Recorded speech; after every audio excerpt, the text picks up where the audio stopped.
I'm George Galloway, and I'm the founder of A4U, which is running hard in the Scottish Parliament elections, which take place on the 6th of May. The postal ballots are beginning to drop, so it could be that before you fill in your postal ballot, you get the chance to hear from me and other A4U candidates. I certainly hope so. Here we are in glorious new Lanark, an absolute jewel in Scotland's crown. Very important to a man like me of a labour and trade union background, because it was exactly here, of course, that the great early socialist Robert Owen laid down some of the template for the better society. He said, in place of their poverty, let there be wealth. In place of their ignorance, let there be knowledge. In place of their anger, let there be kindness. And crucially, in place of their divisions, let there be union. That's right, Robert Owen, the early socialist. In place of their divisions, let there be union. And that is essentially my creed, from my earliest years until now, and until I draw my last breath. I support the union of the United Kingdom for the same reasons that 50 years ago I joined the Transport and General Workers Union. All for one and one for all. United we stand, divided we fall. An injury to one is an injury to the other. I am my brother's keeper, and my brother is also my keeper. Unity is strength. We're stronger together, and we are better together. And we've been together for more than 300 years. There has never been a good time to break up Britain. Before the existence of Britain, Scotland was a land of warring clans and kings and pretenders and warlords, with Scottish people fighting and dying on each of the sides in any battlefield. Before there was Britain, Scotland was a land of serfs, where ordinary people like my ancestors and probably yours were literally the property of the clan chief of the local landowner, and that included being the property on the battlefield, being fodder on the battlefield. That's one of the reasons why I'm so angry about this Bannockburn mania, a movie made by an Australian, entirely fictional, about two French-speaking kings fighting to control the serfs and the land, and for no other reason. There's no freedom on offer at Bannockburn. Maybe freedom for this king or that king, but no freedom for the ordinary people. And no democracy, of course, either. And I'll come back to that point later in my address. So, when I say I believe in the union, it's not for the same reasons that everybody else believes in the union. I have my own reasons. I'm a unionist, first and foremost, because I'm a trade unionist. And I'm a trade unionist because of the ideals of Robert Owen, who founded this magnificent experiment in a new way of living, a new way of constructing society. Now, we are deep into the election campaign now.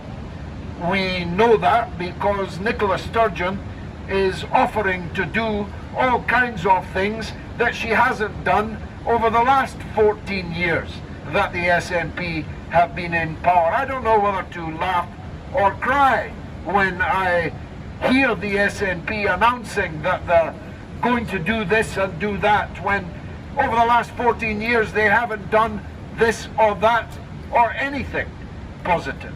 It's very hard, actually, to delineate exactly what achievements the SNP have to their credit. Certainly impossible to find any achievements that they have to their credit that weren't actually a result of the Union. This is something that is difficult for me, a highly numerate person, a successful person over many years.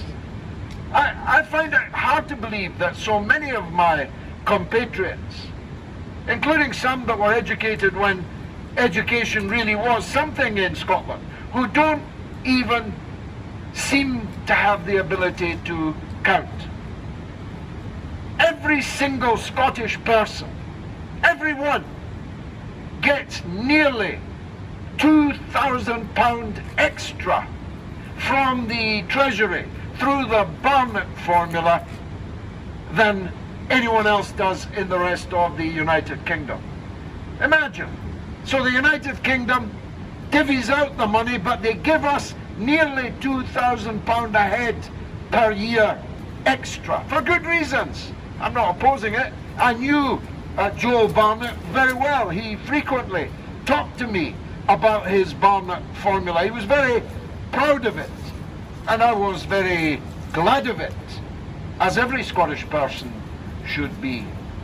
£16 billion is the Scottish shortfall between what we raise in taxes and what we spend here in Scotland. That's not counting, by the way, the £10 billion in COVID money that has been sent from the Treasury. And there are big questions, actually, on how that COVID money has been spent, if indeed it has been spent. It certainly didn't arrive at all the destinations it was supposed to arrive at. In fact, there's a rather suspicious correlation in the addresses at which it did land and membership and support of Scottish nationalism. But that's perhaps for another day. So, just like Robert Owen distributed equally, distributed fairly, the proceeds of this great enterprise here, that's what the United Kingdom does. That's what a union is. It distributes resources where they are most needed. And my goodness, Scotland has needed those resources because of our geographical spread of population, because of our place in the cycle of industrialization and deindustrialization, because of the poverty. The East End of Glasgow is the poorest place in Europe and has a life expectancy less than many parts of the so-called third world. We need it, and we get it. We get it more than any other part of the United Kingdom. I'm here to tell you that. I have been elected to Parliament 6 times, to the Westminster Parliament. And I've represented the East End of London, which is just as poor as the East End of Glasgow. I've represented Bradford in Yorkshire, which is just as poor as the East End of Glasgow. So don't tell me that we are somehow robbed by being in this union. The absolute opposite is the truth. And too many people are not prepared to grasp that. Even if they do know it, they turn their eyes away from it. Scotland is in a bad place after 14 years of SNP rule. No one could deny that. By any metric, by every metric, we are worse off today than we were 14 years ago when the SNP came into power. Our schools, which were once a source of great pride to us, are now performing so poorly that when the OECD, an international inquiry into our school outcomes, produced a report, the SNP government had to lock it away until after the election in May. God knows what's in it. You certainly won't know what's in it until it's too late. Our legal system, which was once our pride and joy. We used to boast about it. Yeah, we've got our own separate, ancient legal system. Is now maliciously prosecuting people. Their words, not mine. Maliciously prosecuting people to whom we have to then pay scores of millions of pounds in compensation. No one's safe. Not even the former First Minister of Scotland, who was set up in order to send them to prison, possibly for the rest of his life, in order to settle internal party scores. Scotland, where once we were building ships of steel that sailed the 7 seas, laden with our manufactures, now cannot even produce 2 ferries for the Isles, despite the expenditure of hundreds of millions of pounds, and years behind schedule.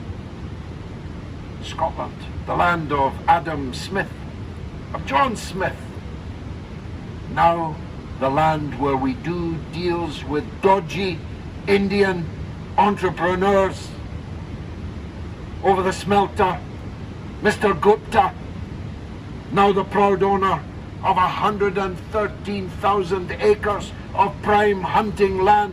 We gave him millions of pounds for a smelter that has never smelt. Although the whole story is beginning to smell, to such an extent it won't be long before the police are again calling.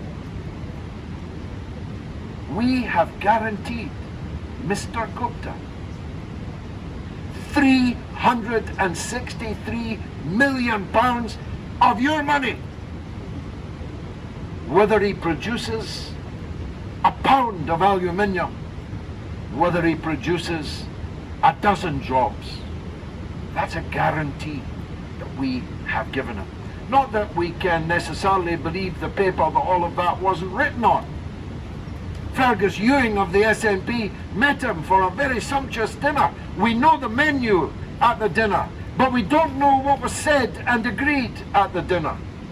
Because, according to Mr. Ewing, there are no emails, no texts, and no telephonic communication in advance of that dinner. All we know is that Gupta is laughing all the way to the hunting range on the magnificent Highland estate that we gave him when we gave him the smelter. Adam Smith would be turning in his grave. Scotland, a land where we used to send people out all around the world, spreading, amongst other things, the values of the Scottish Enlightenment, has now become a land where your own children can report you to the police for what you said around your own dinner table in your own house. Imagine. My father said something that might be hate speech. My uncle spoke something in his own dining room that might have been hate speech, and the police will have to come and investigate. That's the hate crime bill that the SNP have introduced. It'll produce nothing but hate. Nothing but hate will come of it. That's SNP rule. Scandal after scandal after scandal. Some of the scandals so vile, I don't even want to talk about them on the screen for fear that children will see them. It seems at times that deviant are the new normal in the upper reaches of the SNP. We've got the SNP giving grants to people who are part of an alliance which is campaigning to get the law out of adolescent sexual activity. No law for adolescent sexuality. Do you know when an adolescent begins? According to the definition of the World Health Organization, 10 years old. I sometimes have to check myself when I feel so angry about what the SNP have done to this country. They have torn it apart. Almost right down the middle, 55-45. I was one of the campaigners in the referendum in 2014. I was one of those that won that great victory for Scotland to remain in the United Kingdom. The problem was that those who lost have never acknowledged their loss. They've never accepted the result. They've plunged us into a never-ender, plunged us onto this hamster wheel that we simply must get off. And it's in our own hands. This is my final point, and it's the most important one. The SNP have done all of this with a minority of the vote. Never mind the minority of the electorate as a whole. They're not even 25% of the electorate as a whole, but they're not even 50% of the votes cast, and yet they have been able to do all this harm. How? The answer is obvious.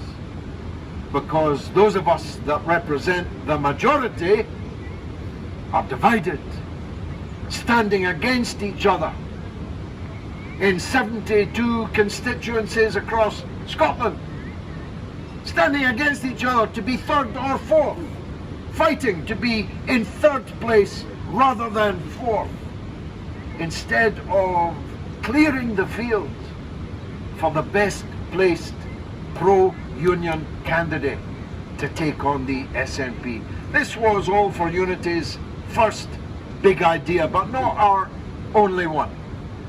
Our first big idea was that the other parties should not contest elections they have no chance of winning.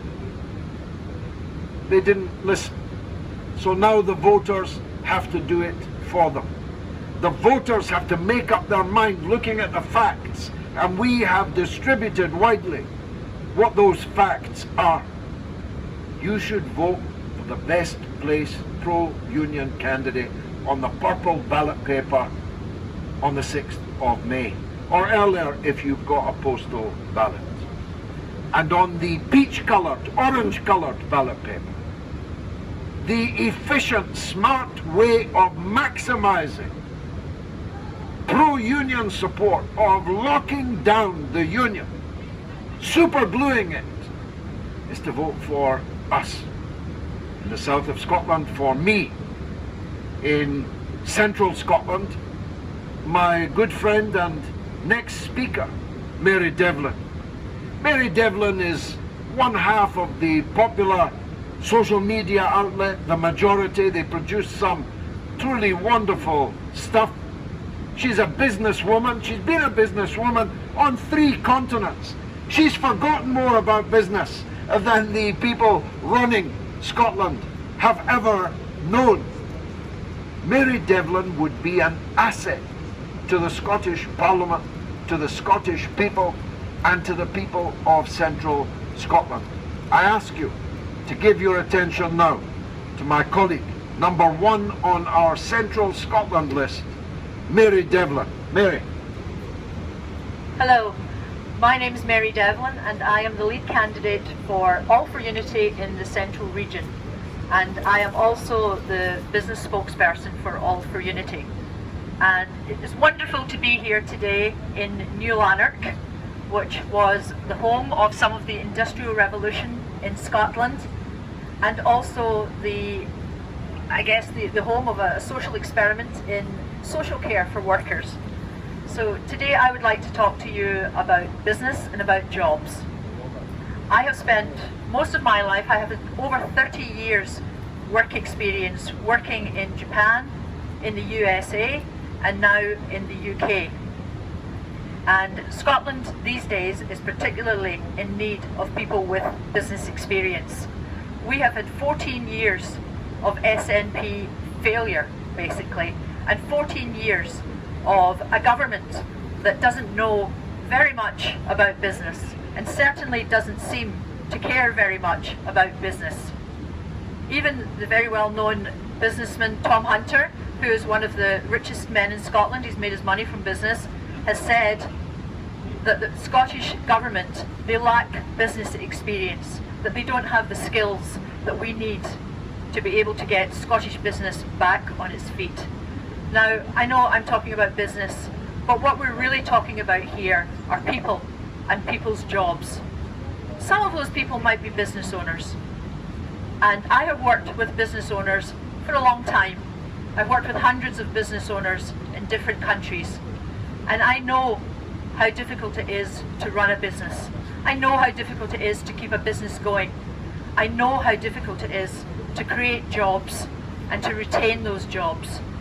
Now, in these particular times in Scotland, trying to recover from this COVID pandemic, it's more important than ever that we concentrate on people's jobs, because people's jobs also mean people's health and people's well-being. But what we need are people with skills and experience. What we have in the Scottish Government and what we've seen from them is basically just incompetence and waste.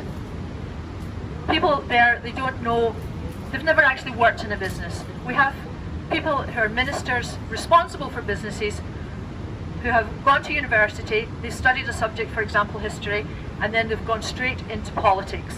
They have no real life experience, no business experience. And that's not what we need these days. The people in small businesses, they're suffering. They've either been really trying to keep their businesses going, they've been trying to keep their employees employed, and the people who work there, they've had to live with all of this uncertainty. It's not just in the small scale, the uncertainty, but also on a wider scale. I remember back in the 80s when I was studying engineering at university, in Scotland, if I opened the newspaper every day, there would be announcements about businesses coming to Scotland. A new company from Japan has just set up, for example, a printed circuit manufacturing company, or a company from the US is here and they're manufacturing some type of small computer. These days, I open the newspaper and it's a very, very rare sight indeed. And I understand the reasons for that. In Scotland, we now have what we call a never-ending. Businesses don't know if there's going to be another referendum in Scotland. People don't know if there's going to be another referendum in Scotland. It is endlessly talked about. But until we can get over this, until we can get more business certainty and more certainty into the economy, things will not improve. What I would like to see in Scotland is more businesses coming here from all over the world, setting up in Scotland. You know, we didn't get a Tesla factory. We didn't get that new beautiful Volt factory that was opening up, that's been announced for England last week. Where are the companies and where are the manufacturers that should be coming to Scotland? When those companies do come, when we can get over this never-ending in Scotland and those companies come, then people will have new jobs, they will have good jobs to go to work. And that's what we need here in Scotland. So please, we need to get over the SNP failure that has been going on for many, many years now. We've mentioned about the rusting ferries that we have, the factories that get money and loans for that never get built. All of these things are just SNP headlines. They are never followed up with any type of real action. And they're certainly not employing the people of Scotland. So let's put an end to this. Let's put an end to this never-ending. Let's get Scotland back to business. Let's save our Scotland. So please vote for me in Central Region, and please vote for my other colleagues in the other regions. They are also experienced, professional business people and people from all walks of life. Doctors, lawyers, people who work in education, small business owners. These are the kind of people that we need leading Scotland and leading Scotland out of this COVID recovery time. So please vote for All for Unity, and I would like to introduce my colleague in Central Region, Mr. Matt Alexander. Thank you. Hello. Hi to everyone in Central Scotland.